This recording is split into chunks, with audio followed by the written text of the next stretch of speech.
Okay, hey there, welcome back to the DREAM Nurse. So today we're going to do a get ready with me talking about how to create your dream nurse practitioner job, how to advocate, tips, the things you should be looking for, the things you can do that you may not have thought. So let's jump right into it.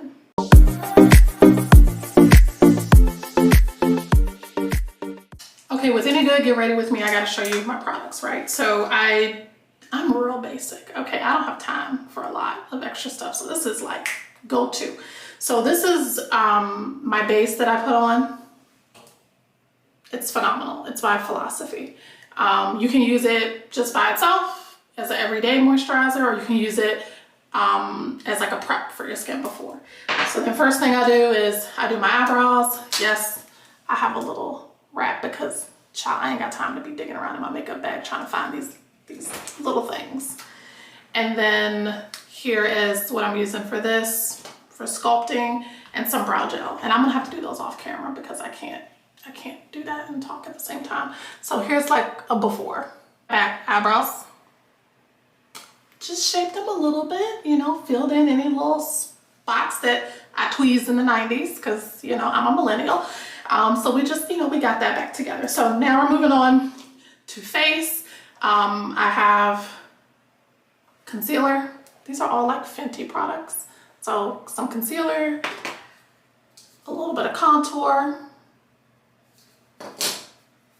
and a little bit of blush. There is no foundation because, did I mention, I'm real basic. This is real simple. Like, we got places to go, things to do. So 3 things that you need to be thinking about when you're coming into your role as a nurse practitioner: pay, schedule, and job responsibilities for your position, right? So with pay, I'm not gonna spend a whole lot of time on it, but I'll tell you this much. Regardless of experience, you should not be making under 6 figures coming in. Boom, done, okay? That's gonna really help you with job satisfaction. If you have an employer that really cares about you, they're going to make sure that they're compensating you well for your work, and you need to negotiate for that. Otherwise, y'all, my cat just, okay, come on. Oh, no, where you going? Why you want to be in here? You know you're going to want to go out anyways. Okay, excuse that. So next up, I would say outside of pay, big one is schedule. So your schedule. So I personally did not want to do, you know, 9 to 5, 8 to 5, whatever, 5 days a week. I didn't want to do that. So I wanted to have way more work-life balance than that. So I do technically 4 10s. So it's not exactly like in the clinic that time, because I'll get into that in a minute, but my responsibilities are different. But regardless, I have a lot of, I'm just making sure I contoured everything I was supposed to. I have a lot of NP friends, and they, a lot of them work 4 10s. My cat is just opening up doors randomly. Okay. Okay, so here's the markup. Scary, I know. So we're gonna blend to make it a little less scary. So the reason why scheduling is a big deal is because I gotta make sure I'm blending with the right. I have like corners that I blend with on here. The reason why scheduling is so important is because that's really gonna dictate your work-life balance. And so if you can advocate for that and get that in the works when you're negotiating your contract with pay and schedule, then you're already off to a really great start, okay? So the next stuff we're gonna kind of get into is kind of the meat of it. I feel like that was more of the appetizer to it, but this is the meat because this is going to go into you understanding your scope and how you can navigate advocating for your full scope to be used in whatever organization or practice that you are in. Okay, so in determining responsibilities and scope, you got to start with what is your position? What specialty have you chosen to work in? So it's important to find a specialty that I'm trying to like look at this so you can see what I'm doing, but I'm also trying to look at this to make sure I don't, you know. So the specialty that you're in is going to give you a really good range of what is it that you can offer. And that's the biggest thing. It's not about picking a fight with our physician colleagues. They're our colleagues. We're not physicians, you know, there is a huge, immense benefit to working together as a team to provide care to patients, especially if you're in a practice that has physicians as well, which really anything outside of family practice, you're going to be working with physician colleagues. So it's incredibly important to kind of look and see what are their job responsibilities. Are they doing surgery? Are they rounding at the hospital? What kind of patients and procedures are they doing in clinic?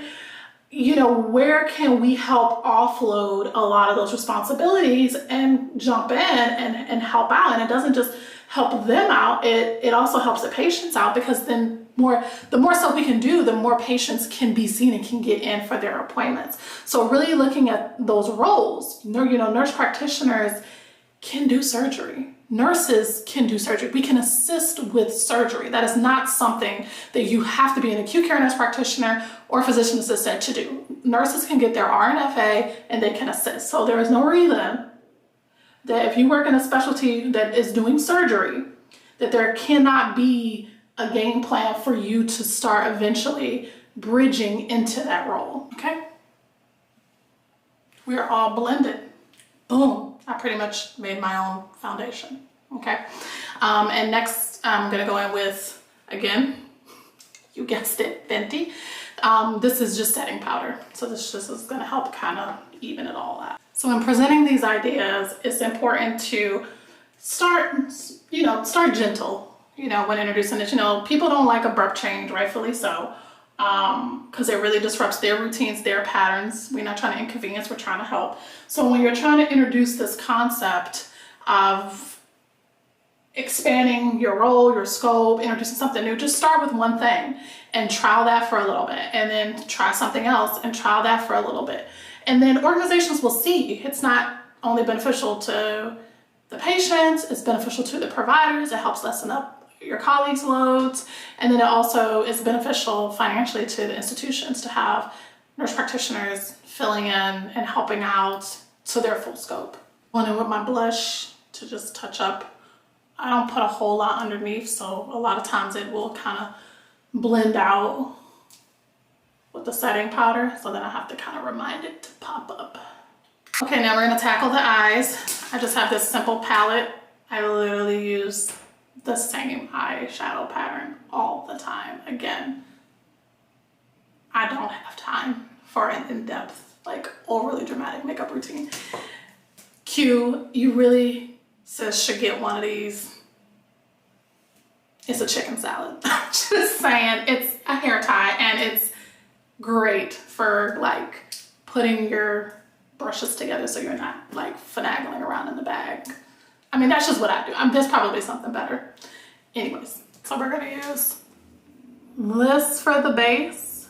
I alternate between these two for the crease, depending if I'm feeling sassy, I'll do some sparkles. If I ain't got time for feeling sassy, I'll do this.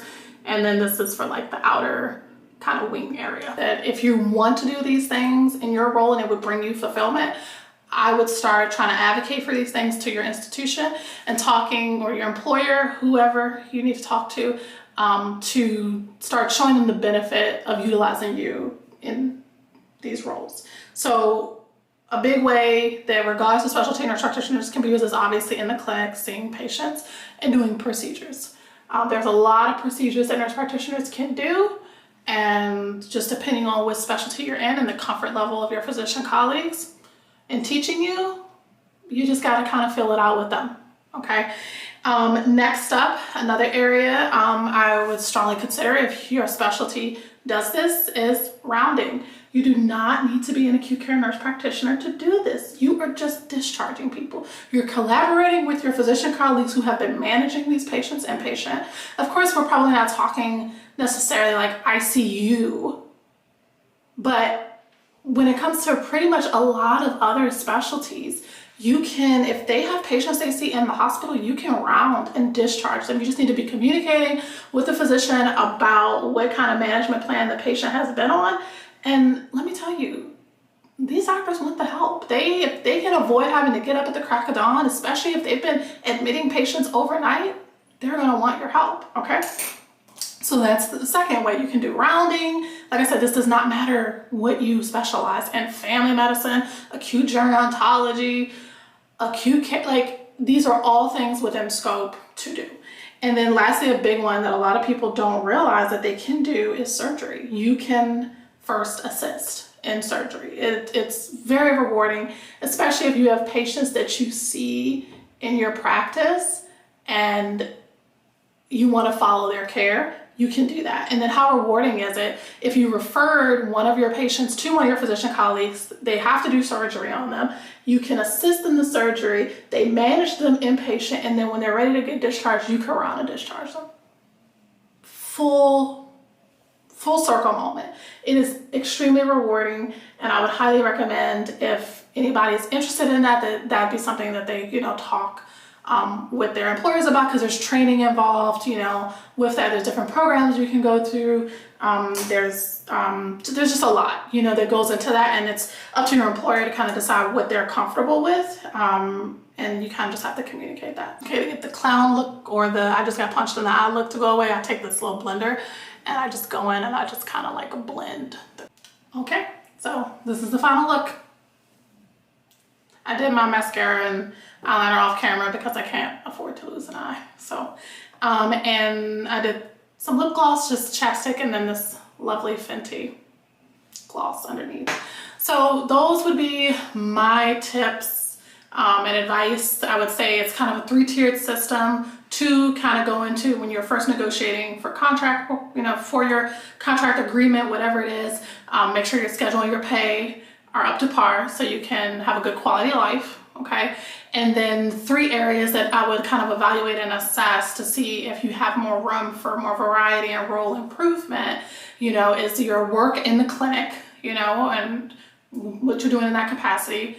Does your specialty and the physicians you work with alongside, is there any opportunities for hospital rounding to assist with discharging?